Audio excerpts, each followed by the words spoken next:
servicing their debt is 250% of the actual GDP of Japan. So Japan's already basically being propped up, just like America, by printing money out of thin air, which is why mortgage rates have dropped. We just got notified that our mortgage rate could potentially drop by almost 0.8% because we have good credit.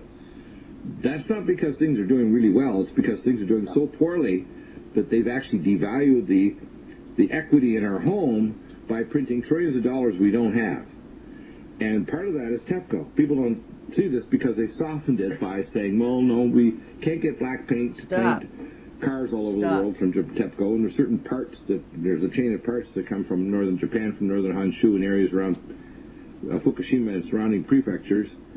But it's a lot more serious than that, because Japan, instead of us working on a way to get gas and other material over to Japan at a reasonable cost so they can flip over all the reactors to natural gas, which would be common sense and create a giant market for our excess of Alaska, don't go hot, developed in South Africa, and won't blow up. You won't lose containment like this MOX reactor.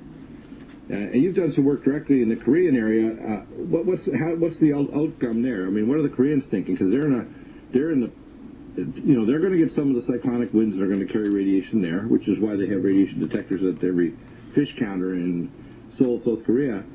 But I don't think people grasp just how catastrophic all these things converging are. They just don't get it, do they? I'm not so sure that we in the United States grasp what all the preparations are needed and how we should follow through a lot of the actions. I'll give you an idea. Today or just recently, one of the plants come up. They had to come up with an update every 6 months as to what the progress they're making on the plans for each plant. And today I'm looking at one of them, and a little dismaying, important items like these are open items that they need to get done. And one of them is complete the reactor cooling system makeup evaluation. In other words, makeup is being able to pump water into a broken, reactor cooling system. And the evaluation, they have to complete that so that they know that the pumps that they're going to purchase, the portable pumps to install in a hurry, can actually meet the required amount of makeup. And that evaluation hasn't started yet. And this stuff that needs to be done now. It has to be done within, at least by the end of the year. Well, they should have done it before, because now they have these giant new installed super tanks, and they remove the ones that have bad rivets on the bottom of the tank, and they still don't have enough space for all of it, so they're going to pump straight radioactive water without filtration directly into the Pacific Ocean, which we now know, the reports all over the place, the fishery in the Pacific Ocean, especially the North Pacific, is dying or dead. It's really scary. And now I tell people you can get local fish here in San Diego County because we're far enough south, but most of our fish are coming from Mexico and further south, and you can put it by your radiation detector, your Inspector Plus. And if it doesn't go click, click, it's probably okay. But what's going to happen is, as the fisheries die, they're not coming back. Just like the fisheries in the Grand Banks off Newfoundland and northern Nova Scotia, they were left on the southern shore, but those fisheries aren't coming back because of the overfishing there. Well, the radioactive death of the Pacific Ocean, those fisheries, which is the largest fishery on Earth, the Alaskan fishery, it's dying. It's going bye-bye. That's not funny. And I don't think people grasp just how catastrophic that means.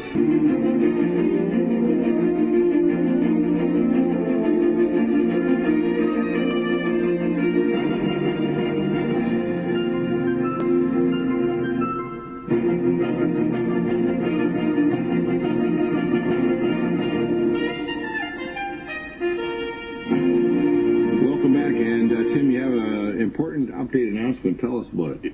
Yeah, I'll let you two get back to this Fukushima because it's really important. But we've had shelling by the Ukrainian junta government of a hospital in Donetsk. So far, one confirmed dead and a couple others injured. It takes really brave men to shell a hospital. Wow. Yeah. I think we're within hours or days of the Russians kind of doing something about it. By the way, it's interesting. I was looking at the latest updates since hour one, and we have a a Spanish priest with Ebola arrives in Spain, and of course his escorts were completely clad from head to toe in protective clothing. So it just tells you just how dangerous Ebola is. It is very dangerous, especially if someone's now at what they call the final 6 stage, where they're vomiting and having bloody diarrhea. Yes, you can get Ebola if you're close to someone that's in that stage. And in the stages before, when they're spiking a high fever and sweating all night, and their urine and every bodily fluid is shedding virus like crazy, yes, you can get Ebola. But it requires primarily very close physical contact, which is why I believe the Ebola, which is completely incompetently being responded to by the World Health Organization, it's the same way as we're completely incompetently handling Fukushima. And I'm going to run through the key things that need to be done, which, if you look at the article I posted earlier this week, which I posted up on GCN Live too, and also on our website, I think it was earlier this week on Wednesday.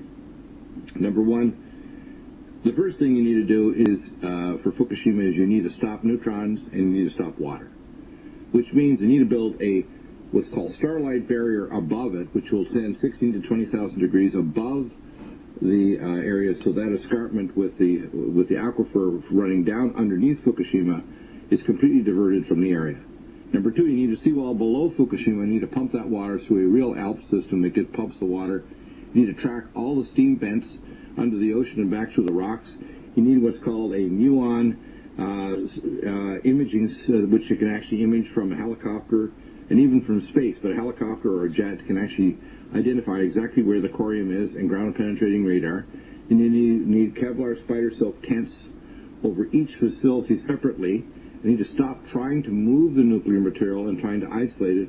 And you need to neutralize neutrons, which basically means you need a neutron scatter and absorptive material like a crystalline sarcophagus made with hyperosmolar boron, and dehydrate the whole entire area to like a cracker, so that basically it remains a constant state of crystalline sarcophagus forever. It needs to be guarded over forever. It needs to make certain there's no further criticality occurring. You can actually monitor it with neutron to detecting equipment to make sure there's no neutron beams which are coming out of the ground. You can actually see them ionize nitrogen at night up to 40 miles in the air, indicating that the corium, which is probably around 75 to 100 feet below ground, is actually generating enough neutron beams and criticality. You can have a nuclear explosion. You can have hydrogen explosions. You can have what I call giant burps of radiation. And you can have explosions like this MOX reactor, which we now know probably blew up with a hydrogen explosion triggering a nuclear explosion, spreading plutonium-laced fuel pellets as far away as 75 kilometers, which they detected after Fukushima. So those are some basic plans. None of them have been done. We don't have any detection of water at different levels of the stream, like putting buoys, radiation buoys in the Pacific Ocean, which have been put there just like tsunami buoys or earthquake buoys. We should have radiation buoys. We should have mapping by the Air Force and the commercial airliners with data linking USB level radiation detectors in the cabins of all commercial airliners, building a radiation map at different altitudes of exactly where the plumes are going.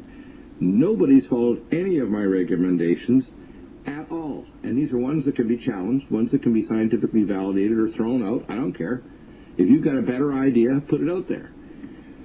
What do you think, Chris? Because we've talked about these for 3.5 years. I am so dang frustrated from talking to politicians and other people. I've had people as far away as Britain and the Middle East contact me to get the book, which we'll be putting out shortly, which will include our emails back and forth and other scientists. I'm getting pretty fed up. And the fact that our government and the International Atomic Energy and the Nuclear Regulatory Commission, the Japanese government, and all the U.S. contractors that are doing the work, because this is an umbrella organization called TEPCO. It's not really a separate nuclear organization. It's just almost like a business organization. This is ridiculous, isn't it? Yeah, it is ridiculous. There are so many positive steps that can be taken, and it seems that they don't want to. Well, I guess it's all about cutting costs, even though it'll cost more in the long run for cleanup. Well, you got to look at what their objective is. Their objective is they don't care about killing the Pacific Ocean, which is 1/3 of the oceans on Earth. They don't care about destroying the biological reproducibility of the population of the Northern Hemisphere. They don't care about putting up nanoparticles in the upper atmosphere that destroy the ozone layer, could kill a lot of the crops and forests. And could start forest fires everywhere, could destroy crops, because The ultraviolet light since Fukushima Daiichi now is so intense. And I know I don't sun at all, but I go out in my pool, and I do it usually after 4 o'clock. I get a tan of my feet, and my feet never get exposed to the sun more than maybe 1 minute in the afternoon after 4 o'clock. It's tanning through my pool, which never happened before. And I don't think people understand what that means. It means the plants are trying to identify and magnify enzymes to protect them. But once you reach a certain point, the plants won't be able to tolerate it, and you'll see massive crop die-off. That's dangerous, which means we can have serious, what I call super famine. And then we have climate modification. They're actually blocking high out in the Pacific. Jeff Rentz was one of the first to identify it. I've had climatologists I've talked to privately and on air that have clearly identified, yeah, they are doing modification over the last few years. They're blocking the large storms coming in, which is why our drought in the southwest United States, from Washington State all the way through to Texas, is extreme. Some cities and towns in Texas, for example, they're days away from no water even to flush toilets. I mean, no water. The IMF came out this week. Dr. Bill, when you remove so much of that water from the from areas that are prone to earthquakes, you change the plate dynamics. Exactly. We talked about that too. You have an increased possibility of some serious earthquakes. Well, in the far west. Let me explain a few things I talk about, because I like you, I call Imagineering like Disney, okay? Because I have a background in all kinds of areas of science that's pretty whiz-bang, and I have access to knowledge that we don't talk about often. One of the things we generate is called a positron emission tomography scanner, PET scanner. And we use cyclotrons to generate these positively charged electrons. If we could generate a positively charged electron beam, we can actually turn off fire. We talked about this the other day when I had John Bartlett up from firegel.com talking about how to protect your home. We can stop earthquakes by using noise-canceling technology to create mini-quakes instead of maxi-quakes. So if you have 500 mini-quakes a day that you can't feel, you don't have a big quake every 20 years that destroys your cities and your overpasses. With Fukushima radiations, think of every radioisotope as a diamond, and if you hit it at the right frequency, scalar subatomic frequency, you'll shatter it. Which Tesla, by the way, talked about this in letters 1922 to Madame Curie. He told him he could actually create a scalar radioisotope destroyer that would actually cure her from her exposure to radon and other radioisotopes that was turning her hand into a claw and killed her eventually. We don't have any scientific ways that we're using common sense to actually stop the problems, and you have to say, well, why? Are they scientifically naive? Are they stupid? Or are they evil? And I think the answer you have to come to is they're evil. Because even someone with common sense would say, why aren't you doing something? Even just putting a Kevlar spider silk tent over it and filtering the air. Why don't you have an ALP system after 3.5 years that works? Why don't you have a seawall? Why don't you have a diversion system so there's no water coming down? Don't put in about an ice wall where a hot radioisotope can hit that ice wall and cause a burst reaction against it. You need something that can stand 16 to 20,000 degrees like starlight, which was developed in the 70s, that we can easily make, that could create starlight, you want to call pylons, we can drive into the ground and create a complete diversion of the water. All these things are doable, and there's, of course, Warehouse 13 stuff. Why don't we have a muon detector? Why don't we do any of these things?